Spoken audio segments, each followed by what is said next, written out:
김치 100포기 분량 재료비만 해도 50만 원은 들었고 나 혼자 그거 붙들고 씨름한 노동값까지 해서 안 사돈 더러 총 100만 원 보내시라고 해. 어머니, 그게 말이 되나요?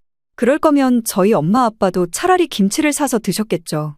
그걸 무슨 100만 원이나 달라고 하시는지. 아, 그럼 돈 주고 사 먹기 아까워서 혼자 사는 사돈 집에 김치 100포기 던져주고 만들게 하고 80포기 몰래 들고 가서 입싹 씻으신 거야? 그런 거 안 둬? 내가 니네 엄마한테 직접 전화할 테니까? 아, 어머니, 일단 제가 알아서 할게요. 그만 끊겠습니다. 전화를 끊고 얼마 지나지 않아 아들이 전화를 걸어왔습니다. 아마 며느리한테 저 얘기를 전해 듣고 자기 엄마를 설득하려고 한 것 같은데 문 씨는 꿈쩍도 하지 않았습니다. 너는 진짜 아무짝에도 쓸모없는 놈이야. 네 엄마가 70 다 된 나이에 김장하느라 허리가 구부러지는 걸 봐놓고 네 처가에서 쏠랑 다 가져가는 걸 그냥 보고 있어. 나 니네랑 평생 연 끊고 안 보는 수도 있어. 일 크게 만들지 말고 돈 100만 원 보내시라 해. 그리고 다시는 여기 얼씬거리지 말라고. 알았어? 엄마, 그럼 내가 장인어른이랑 장모님을 앞으로 어떻게 보라고 이러는 거야? 왜 이렇게 흥분했어? 너 네 처가 어른이 그렇게 걱정되면 그 집 자식하면서 살아. 너 내 자식 아니잖아. 평생 네 처가랑 마누라 눈치 보면서 잘 살아. 그러고 전화를 끊어버렸고 결국 그날 저녁 아들이 재료비와 수고비를 포함한 100만 원을 입금했습니다. 그래놓고 문자를 또 이어서 보낸 것입니다. 엄마, 돈 입금해드렸어요. 제가 잘못했으니까 그만 화푸세요. 거기에 문 씨는 마지막으로 전화를 걸어 한마디 덧붙였습니다. 너 니들이 훔쳐간 그 김치 다 휘었고부라질 때까지 엄마한테 연락하지 말고 찾지도 마. 하는 꼬락서니 보니까 아주 틈만 나면 네 엄마 부려먹지 못해서 안달일 것 같은데 네 처가에 이제 다 부탁해. 알았어? 67세 문순자 씨가 이렇게 흥분한 것은 11월에 어느 날 집 현관 앞에 들이닥친 엄청난 개수의 절임 배추들 때문이었습니다. 이날은 아들 며느리와 함께 김장을 담그기로 했던 당일 아침이었는데 사돈네 부부가 트럭에 배추를 가득 싣고 도착했던 것입니다. 원래는 며느리와 아들이 알아서 준비해 오겠다고 하더니 느닷없이 사돈 부부가 배를 눌렀습니다. 문 씨는 무척 놀랐고 차에서는 바깥사돈이 내려 인사를 하고 안사돈은 안에서 눈인사를 하더니 전화통화를 하고 있었습니다. 바깥사돈은 고생 많으시겠다면서 트럭에서 배추 상자를 연신 꺼내기 시작했습니다. 저희가 배추 다 실어가지고 왔어요. 여기 거실 안에 내려놓으면 되죠? 이게 양이 보통이 아니라서요. 네? 아니, 이걸 왜 사돈께서 전부 갖고 오신 건지요? 네네, 오늘 김장하는 거 맞는데. 일단 들어오세요. 문 씨는 자녀들은 바가 없었기에 매우 당황스러웠습니다. 그리고 뭐라 말할 새도 없이 아주 빠른 움직임으로 바깥사돈은 함께 온 아저씨는 박스들을 내려놓으며 거실을 채우고 있었습니다. 안사돈은 본인 남편까지 불러 배추를 싣고 왔으면서 트럭 안에서 절대 내리지 않았습니다. 오늘 김장을 한다는 소식을 어떻게 사돈 부부가 알았던 것인지 몰라도 무작정 집에 와서는 배추들을 내려놓고 휙 사라지다니 뭔가 마음이 편치 않았습니다. 뒤늦게 며느리에게 전화가 걸려왔는데 내용은 다소 황당했습니다. 엄마랑 아빠가 어머니랑 저희 김장한다고 하니까 절임 배추 준비해 주신 거예요. 새벽부터 가서 사오셨어요. 트럭도 빌려오시고요. 대단하시죠? 제가 지금 임신해서 몸이 편치 않으니까 대신 갖다 주신다고 하더라고요. 문 씨는 일단 내용을 듣고 알겠다고는 했지만 조금 당황스럽긴 했습니다. 사돈네에서 김장을 한다는데 저 정도 배추를 실어올 정도면 같이 앉아서 양념이라도 하고 좀 도와줘야 하는 것 아닌지.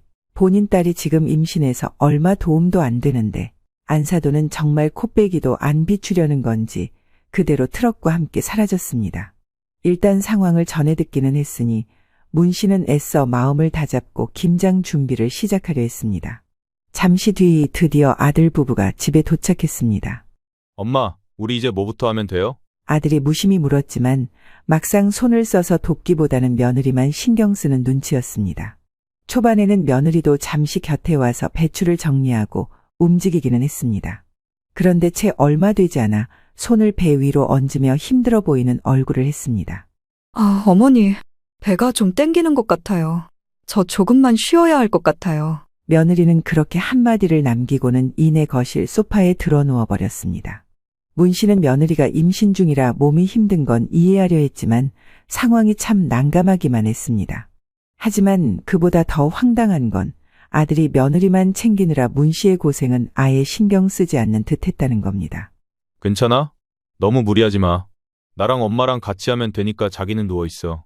어차피 엄마는 이런 쪽 전문이니까 자기는 빠져있어. 그 말에 문 씨는 속으로 한숨을 삼키며 배추 더미를 바라보았습니다. 결국 문 씨 혼자 김장 준비를 도맡게 된 상황이었습니다. 그렇게 허리 한번 제대로 펴지 못한 채 묵묵히 재료를 준비했습니다. 통을 이리저리 옮기고 양념을 만드는 동안 며느리는 소파에서 미동도 없었고 아들은 그저 며느리 곁을 맴도는 모습이었습니다. 보다 못한 문 씨가 이것저것 아들을 시켰고 아들도 몇 번 돕는 듯 하더니 이내 힘들다는 소리를 했습니다. 이 녀석아, 니들이 먹자고 한 거 아니야? 내가 하자고 했어? 둘 중 하나는 해야 될 거 아냐? 솔직히 며느리가 듣기를 바래서 일부러 크게 말을 했지만 아들은 소스라치게 놀라며 조용히 말하라고 했고 소파 위 며느리는 이미 잠들어 있었습니다. 그런데 이 말처럼 문 씨가 올해 김장을 하기로 결심한 데에는 나름의 사연이 있었습니다. 본래는 올해부터 김장을 하지 않으려고 마음먹었던 문 씨였습니다. 나이 70이 다 돼가는데 김치 같은 건 사서 먹을 때도 됐지. 굳이 고생할 필요 있나? 그러면서 주변에서 다들 김장 준비를 할 때 당연히 건너뛸 생각을 하고 있었습니다.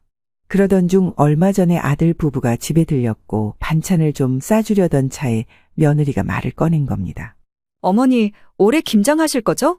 작년엔 허리 다치셔서 못하셨고 내년엔 해야겠다고 하셨잖아요. 문 씨는 당황하며 며느리를 바라봤습니다. 김장을? 아니, 이제는 김치 그냥 사 먹어도 괜찮지 않겠어? 요즘엔 마트에 가면 김치도 종류별로 잘 나오고 하면 나 혼자 해야 될 텐데 이제 나도 못해. 힘들어서. 작년에 한 번 안 했더니 너무 편하더라고. 확실히 김장이라는 건 너무나 손이 많이 가는 일이라 쉬고 싶었습니다. 그나마 그 전에는 친정언니와 여동생이 와서 같이 도와주었으니 작년부터 흐지무지 다 흩어지게 되었으니까요. 그런데 며느리는 다소 수줍게 고개를 숙이며 말을 이었습니다. 어머니, 제가 입덧 때문에 뭘 못 먹고 살았잖아요. 그런데 이제 그 지옥 같은 입덧도 끝나가는 건지 입맛이 막 땡겨요. 그리고 어머니가 담그신 김치만 자꾸 생각이 나서요. 마트에서 파는 김치랑은 비교할 수가 없죠. 진짜 너무너무 먹고 싶어요, 어머니. 며느리의 간절한 바람에 문 씨는 마음이 한풀 꺾였습니다. 결혼 후 어렵게 아이를 가진 며느리가 입덧까지 심하게 겪었으니 마음이 쓰였습니다. 아이고 참. 김장이라니. 나 올해는 진짜 생각도 안 했는데 말이다. 잠시 고민에 빠졌던 문 씨는 며느리가 원하는 대로 해주기로 결심했습니다. 아무리 고된 일이라도 며느리가 간곡하게 부탁하는데 그리고 뱃속에 있는 아기를 위해서라도 올해까지만 고생을 해보자는 생각이 들었습니다. 좋아 그럼. 원래처럼 네 시이모들도 이제는 없으니까 니네 둘이랑 나만 있으니 100포기만 하자꾸나. 그 이상은 못해. 그 말에 며느리는 환하게 웃으며 고개를 끄덕였습니다. 우와, 어머니, 정말 감사합니다. 제가 도울 수 있는 건 최대한 도울게요. 그래, 힘 닿는 대로 네가 조금이라도 거들어주면 좋겠다. 그래도 일손이 좀 덜 들 테니까. 저 녀석은 크게 도움이 안 될지 몰라도 어쨌건 같이들 해야지. 그리고 절임 배추로 하는 게 좀 수월할 거야. 그렇게 해서 문 씨는 올해도 김장을 하기로 결심하게 된 것이었습니다. 솔직히 말해 문 씨는 며느리와의 관계가 썩 편하지는 않았습니다. 특히 몇 달 전 며느리와의 펜션 여행이 마음에 남아 있었는데요. 그때는 바로 며느리가 임신 소식을 전한 후 축하도 할 겸 조용한 곳에서 쉬자며 떠난 여행이었습니다. 어머니, 결혼 3년 만에 시험관에서 힘들게 생긴 아기니까 정말 너무너무 축하하고 싶어요. 어머니도 이번에 같이 저희랑 여행 가시면 어때요? 당연히 좋다고 생각했고 문 씨 역시 무척 설레었습니다. 그런데 출발하기 전 며느리가 문 씨에게 전화를 걸었습니다. 어머니, 펜션에 가서 외식은 한 번만 하고 나머지는 집에서 직접 해 먹으면 어떨까요? 밖에서 외식 일일이 하면 돈이 너무 많이 들더라고요. 저녁은 대부분 펜션에서 고기 구워 먹고 집에서 싸운 밑반찬이랑 같이 먹는 것 같아요. 그래, 뭐 외식도 좋지만 집밥이 절약이 되기는 하지. 맞아요. 그리고 어머니 음식 솜씨가 워낙 좋으시니까요. 저기, 그래서 말인데요. 어머니께서 김치랑 밑반찬 좀 가져오시면 더 좋을 것 같아요. 저희는 고기를 따로 사갈게요. 그리하여 문 씨는 출발 전날 밤늦게까지 여러 가지 반찬을 만들고 아침 일찍 일어나 준비한 음식들을 차에 실었습니다.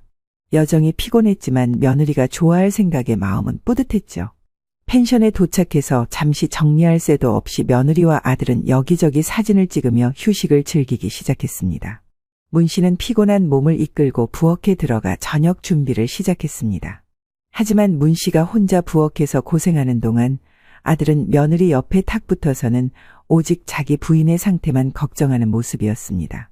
문 씨는 그 모습을 보며 살짝 서운한 마음이 들었습니다. 식사 후 며느리는 배가 불러 편하게 소파에 누워 잠시 잠이 들었고 아들 역시 며느리 옆에서 함께 쉬고 있었습니다. 그러자 문 씨는 곧장 아들에게 눈치를 주었고 결국 아들이 일어나서 설거지를 도왔습니다. 설거지 정도는 네가 해야지. 엄마도 이제 좀 쉬고 싶다. 아, 맞다. 알겠어요, 엄마. 미안해요. 그렇게 후다닥 정리를 마친 후 저녁 시간이 지나고 각자 공간으로 돌아가 쉬기로 했습니다. 그러나 그날 밤 문 씨가 잠들기 전 옆방에서 들리는 소리에 깜짝 놀라 귀를 기울이게 되었습니다. 작은 소리로 시작했던 대화가 차츰 격해지며 말다툼으로 변했기 때문입니다. 여보, 그냥 아기 옷은 내가 고른 걸로 사면 안 돼? 왜 이렇게 자꾸 다 안 된다는 거야? 그러나 아들은 다소 짜증 섞인 말투로 대답했습니다. 아니, 아직 성별도 모르잖아. 무턱대고 애기 옷을 그렇게 일일이 담으면 어떡해. 애기 옷이 이렇게 비쌀 줄 몰랐어, 나는. 나중에 필요한 것만 사면 되지. 지금부터 다 사놓고 뭐 하려고? 며느리는 답답한 표정을 지으며 목소리를 높였습니다. 당신은 진짜 몰라. 내가 얼마나 이 아기한테 신경 쓰고 있는지 알기나 해? 임신한 게 쉬운 줄 아냐고. 이 과정을 여자인 내가 다 감당하고 그까짓 옷 하나 골라주면서 그렇게 짜증을 내? 나랑 애기한테 들어가는 돈이 아까워. 그러자 아들은 한숨을 쉬며 불만을 털어놓았습니다. 아니, 나도 당신 힘든 거 알고 있어. 근데 왜 그렇게 사사건건 내가 맞춰줘야 돼? 나도 일하고 여기 운전해서 데리고 왔잖아. 똑같이 힘들다고. 그런데 그 순간 며느리는 울먹이기 시작했습니다. 옆방에 시어머니가 있다는 사실도 인식하지 못하는 듯했습니다. 그래, 나는 항상 배려받지 못하는 입장이야. 임신해보겠다고 혼자 그렇게 고생하고 있고 게다가 이렇게 힘들게 생긴 다음 애기 생각해서 나는 아무것도 못하고. 솔직히 당신은 이 시기에 뭐가 그렇게 힘들어? 몸으로 직접 낳는 나보다 힘들어? 아니, 난 그냥 우리 둘 다 조금씩 양보하자는 거야. 어떻게 한쪽에만 다 맞추냐고. 문 씨는 이 시끄러운 싸움 소리에 잠을 청하지 못하고 그저 불편한 마음으로 누워만 있었습니다. 애써 남의 일이라 생각하려 했지만 며느리의 울음소리가 문 씨의 마음을 무겁게 짓눌렀습니다. 젊은 부부의 다툼에 자신이 어떻게 할 수 있는 일이 아니라 생각하면서도 눈치만 보게 되는 상황이었습니다. 그런 상황에서 어찌어찌 잠들었고 아들 부부도 적당히 해결을 본 것 같긴 했지만 문 씨의 마음은 어지간히 불편했던 모양입니다. 다음날 새벽 4시가 되어 일찍 일어났고 불편한 마음을 애써 감추며 아들과 며느리를 위해 정성껏 음식을 준비해 주었습니다. 손수 가져온 김치며 밑반찬들을 차려주었고 며느리가 좋아하는 반찬도 넉넉히 준비했습니다. 일어난 아들 부부는 그나마 화해는 했던 건지 아무 일도 없었던 것처럼 식탁 앞에 앉았습니다. 문 씨는 새벽녘에 마음을 졸이며 눈치를 본 탓인지 식사 후엔 더욱 피곤함이 몰려왔습니다. 잘 먹었다고 인사하는 아들 부부를 보며 다행이라 느끼긴 했어도 속으론 피로감이 느껴졌습니다. 그렇게 집으로 돌아왔고 며칠 후 아들로부터 전화가 걸려왔습니다. 엄마, 저희 잘 지내고 있어요. 그날 싸웠던 거 다 풀었어요. 엄마 계실 때 그렇게 싸워서 좀 마음이 불편하더라고요. 죄송해요. 그래, 그렇게 지혜롭게 잘 풀고 살면 좋지. 서로 조금씩 배려해가면서 지내렴. 전화를 끊고 문 씨는 안도의 한숨을 내쉬며 생각했습니다. 그러면서 다음에는 이런 여행에 함께하지 말아야겠다는 다짐도 했던 것입니다. 그래서 어느 정도 거리를 두고 있었지만 이번엔 김장 같은 중대한 상황이 왔고 어렵게 결심을 했습니다. 하지만 이번에도 문 씨에게 모두 맡기고 있는 아들 부부를 보니 문 씨도 사람인지라 점점 열이 받을 수밖에 없었습니다. 어찌되었건 이미 벌어진 일이고 언니와 여동생과 셋이서 하던 작업을 혼자 다 마치고 나자마자 온몸이 천근만근 무거웠습니다. 이틀간 작업을 혼자서 해내느라 몸이 이미 한계에 다다른 상태였습니다. 그 사이 아들 부부는 병원에 간다고 왔다 갔다 하고 다음 날은 아예 점심때 오기도 하고 여러모로 도움이 안 됐습니다. 잠깐 안방에 옷을 갈아 입으러 들어간 문 씨는 지친 상태로 침대에 걸터 앉았고 그렇게 조용히 중얼거렸습니다. 조금만 쉬었다가 마무리해야지. 그렇게 말하면서도 눈꺼풀이 천천히 감기는 것을 막을 수 없었습니다. 정성 들여 준비한 김치였기에 문 씨의 몸과 마음은 이미 지칠 대로 지쳐 있었습니다. 잠깐 눈을 붙인다는 생각이었지만 피로는 금세 그녀를 깊은 잠으로 빠뜨리고 말았습니다. 얼마나 시간이 지났을까요? 문 씨는 갑작스레 눈을 떴습니다. 주위를 둘러보니 어느새 어둑어둑한 저녁이 되어 있었습니다. 해가 저문 것을 본 문 씨는 깜짝 놀라 일어나며 무언가 불안한 마음에 휩싸였습니다. 이렇게 늦잠을 자다니 빨리 나머지 정리를 해야지. 그런데 정신을 차리고 부엌으로 달려간 문 씨는 깜짝 놀랄 수밖에 없었습니다. 아까만 해도 부엌 한가득 쌓여있던 김치통들이 휑하게 사라져 있었기 때문입니다. 문 씨는 당황한 마음에 주위를 두리번거리며 사라진 김치통들을 찾으려 했습니다. 하지만 김치통들은 어딜 둘러봐도 온데간데 없었고 집이 낯설게 느껴질 정도로 허전했습니다. 순간적으로 아들이 떠오른 문 씨는 곧장 전화기를 집어들었습니다. 아들, 혹시 너희 김치 가져간다더니 얼마나 가져간 거야? 이걸 물어보는 와중에도 문 씨의 심장은 쿵쿵 뛰었고 도대체 무슨 일이 일어난 건지 감도 잡히지 않았습니다. 그런데 잠시 후 들려온 아들의 반응은 뜻밖이었습니다. 네, 엄마. 아까 주무시는 거 보고 왔는데 우리도 먹고 이 사람이 처가에도 드려야 한다고 해서 좀 넉넉히 챙겼어요. 아까 장모님 말씀으로는 80포기 정도 된다고 하시던데 아마 맞을 거예요. 아들의 태연한 목소리에 문 씨는 잠시 말문이 막혔습니다. 고생하며 준비한 김치를 묻지도 않고 그것도 내가 잠든 사이에 80포기나 가져가다니 아직도 꿈에서 깨지 못했나 실감이 나지 않았습니다. 문 씨는 잠시 머뭇거리며 상황을 받아들이려 했지만 결국 참지 못하고 입을 열었습니다. 야, 그게 무슨 말이야? 아니, 그래도 80포기나 가져가는 건 너무하잖아. 그냥 다 가져가 버린 거 아니야? 어떻게 이런 일이 있어? 너 그 김치 네 엄마가 담그느라고 얼마나 고생했는지 알기나 해. 도와준다더니 와서 손 까딱 안 하고 돌아가면서 쳐눕기나 하고 이게 뭐 하자는 거야? 목소리에는 참아왔던 서운함과 아쉬움이 가득 묻어나왔습니다. 김장 준비하며 고된 시간을 보냈던 기억이 떠오르며 울컥하는 감정이 올라왔습니다. 하지만 아들은 대수롭지 않다는 듯이 대답했습니다. 아, 엄마 왜 그래요? 어차피 엄마 혼자 계시니까 많이 드시지도 않고요. 저번에 김장 안 하겠다고 하셨던 게 애초에 김치 얼마 안 드실 거라 그랬던 거 아니에요? 이 녀석아, 너 그걸 말이라고 하냐? 아니, 나는 설명을 하는 거잖아요. 그래서 장인어른이 아까 친구분과 트럭 다시 갖고 오셔서 거기 실어 간 거예요. 여기는 많이 드시거든요. 그리고 어른들이 절인 배추랑 다 전날에 실어다 주셨잖아요. 순간 문 씨의 마음에는 더 큰 분노가 치밀어 올랐습니다. 고생해서 재료 준비하고 양념까지 혼자 손수 버무린 노력을 정말 아무렇지도 않게 무시하는 아들의 태도에 더 화가 치밀었습니다. 문 씨는 더 이상 참지 못하고 격양된 목소리로 외쳤습니다. 얘가 미쳤나 봐. 절인 배추 갖다 놓으면 요술도 아니고 김치가 저절로 만들어지냐 그럼. 그 김치 만든 게 누군데? 그딴 식이면 나도 절인 배추 네 처가에 갖다 주고 만들라고 하면 돼. 문 씨의 목소리는 분노와 서운함으로 떨리고 있었습니다. 그동안 묵묵히 참아왔던 모든 감정이 이 한순간에 폭발하듯 터져나왔습니다. 엄마, 그렇게 예민하게 생각하실 필요는 없잖아요. 저희도 도와드리려고 했는데 그냥 상황이 안 맞았던 거죠. 그래, 너는 그럼 그냥 그렇게 생각하고 살아. 무슨 할 말이 있겠냐? 문 씨는 곧장 전화를 끊어버렸습니다. 마음속에 참아왔던 서운함과 분노가 한꺼번에 치밀어 올랐지만 더 이상 말을 이어갈 힘이 없었습니다. 그간 참아왔던 마음이 북받쳐 오르지만 아들과의 대화에서 더 이상 이해받을 수 없다는 무력감만이 남았습니다. 그런데 다음 날 며느리가 문 씨에게 전화를 걸어왔습니다. 그나마 뒤늦게라도 눈치가 있어 감사 인사를 하려는 것인가 싶었고 그럼에도 여전히 괘씸해하는 마음으로 전화를 받았습니다. 헌데 며느리의 말을 듣고 난 문 씨는 더 기가 막힌 감정이 들었습니다. 어머니, 저희 엄마가 김치를 드셨는데요. 조금 양념이 밍밍한 것 같다고 하시더라고요. 예전 어머니 김치는 좀 더 칼칼했는데 이번엔 조금 싱거운 느낌이라고 하세요. 아마 절인 배추라서 그런 걸까요? 엄마는 이번에 그냥 생배추로 하는 게 더 나았을 것 같다고 하시던데요. 문 씨는 순간 당황스러움과 화가 치밀어 올랐습니다.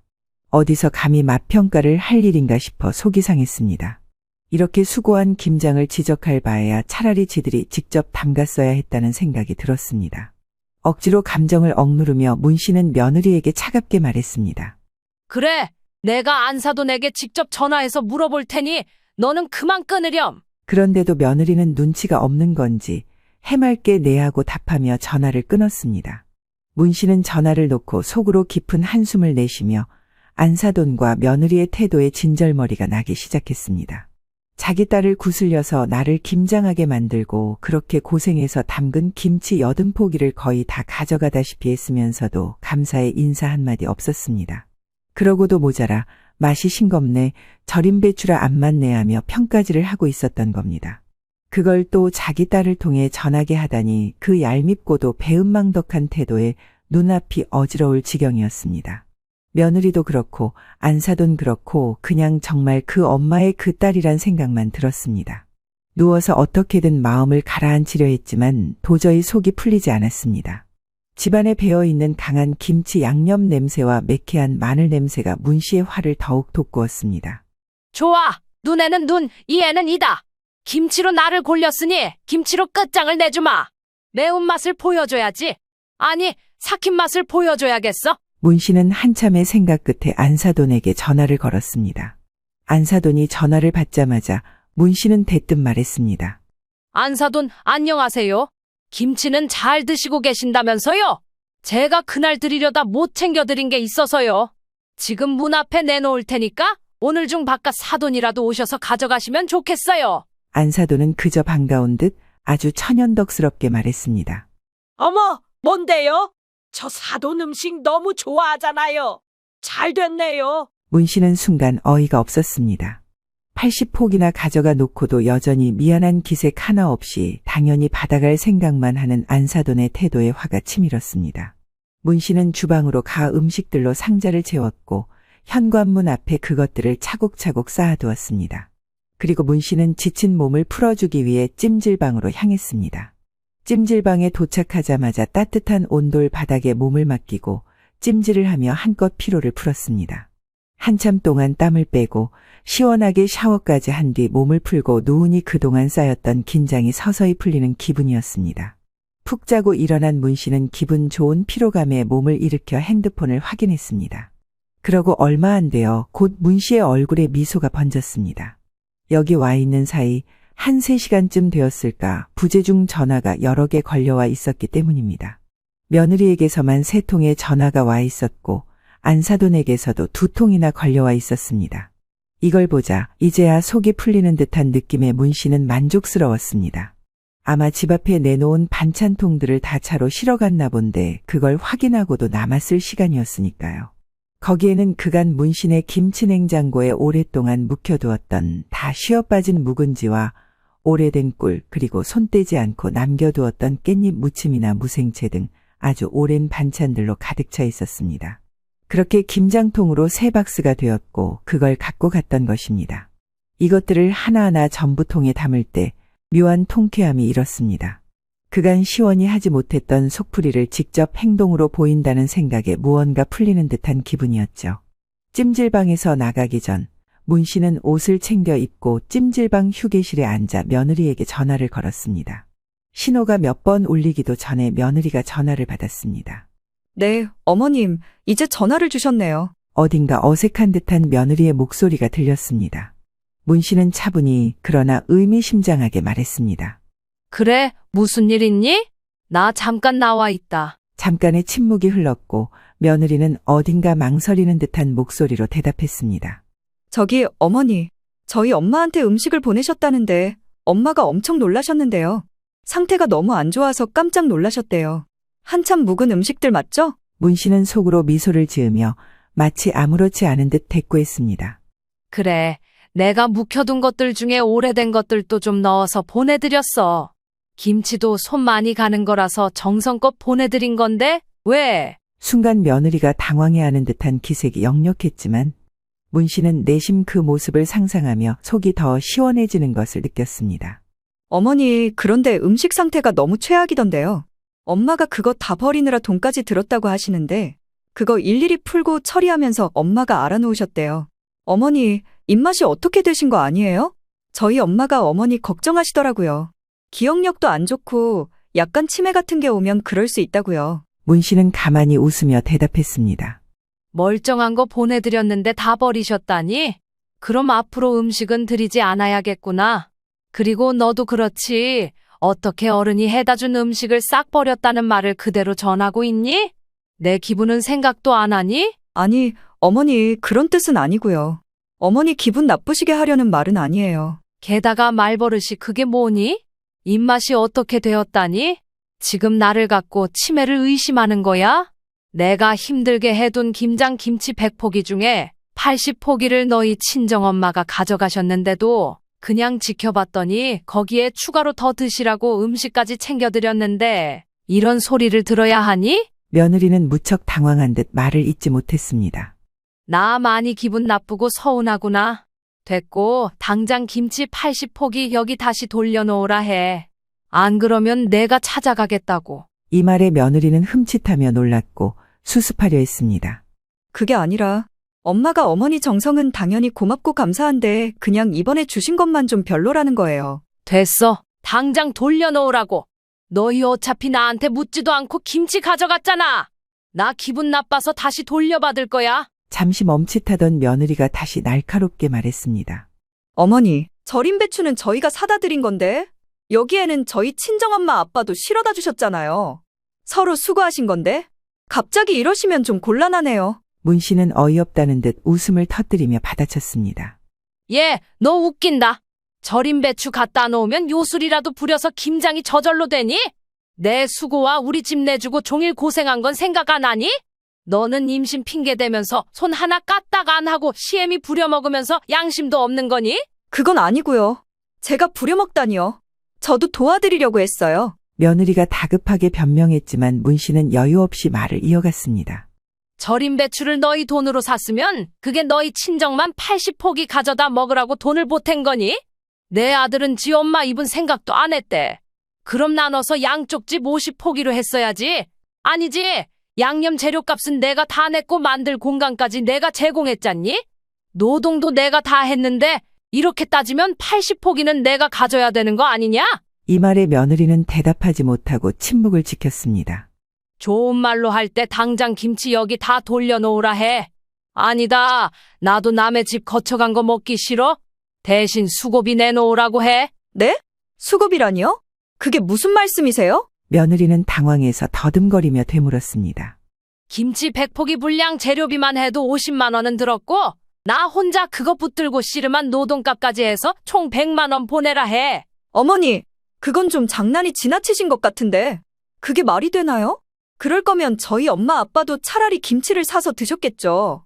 그걸 무슨 100만 원이나 달라고 하시는지. 며느리는 황당하다는 투로 문 씨의 요구에 반발했습니다. 아하, 그럼 돈 주고 사 먹기 아까워서 혼자 사는 사돈집에 김치 100포기 던져주고 만들게 하고 80포기 몰래 들고 가서 입싹 씻으신 거야? 너 말야, 돈 달라고 말하기 싫으면 관둬. 내가 니네 엄마한테 직접 전화할 테니까. 그제야 며느리는 당황하며 사색이 되어 급히 말을 돌렸습니다. 아, 어머니, 일단 제가 알아서 할게요. 그만 끊겠습니다. 전화를 끊고 얼마 지나지 않아 아들이 전화를 걸어왔습니다. 너는 진짜 아무짝에도 쓸모없는 놈이야. 네 엄마가 70 다 된 나이에 김장하느라 허리가 구부러지는 걸 봐놓고 네 처가에서 쏠랑 다 가져가는 걸 그냥 보고 있어? 나 니네랑 평생 연 끊고 안 보는 수도 있어. 일 크게 만들지 말고 돈 100만 원 보내시라 해.